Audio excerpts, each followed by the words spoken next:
Hello po sa lahat ng mga OFW na naghahanap ng extra income.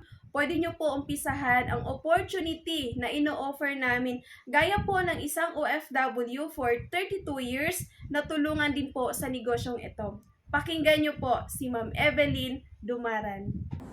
Hello, ako si Evelyn Pontelar Dumaran, taga-Glan, Sarangani Province, 54 years of age, at kasalukuyang OFW for 32 years mula Singapore to Hong Kong. Paano ko ba nasimulan ang negosyo na meron ako ngayon? Sinimulan ko siya last year dahil sa isang kaibigan na sabi niya, itry mo. Buti na lang, trinay ko siya at sinubukan talaga kung paano talaga gawin ang negosyo. Sobrang laki po ng naitulong ng negosyong ito sa akin, lalo-lalo na sa pinansyal. Yes, OFW kami.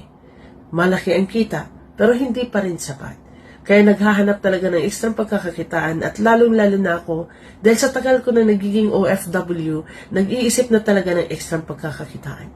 Kaya kung ikaw ngayon ay isang OFW yung kagaya ko, try mo ito. Huwag kang mag-atubili at huwag kang matakot. Try mo lang siya. Okay? Have a nice day. Kaya kung ikaw ay interested at willing matuto gaya niya, direct message me para ma-guide kita. God bless!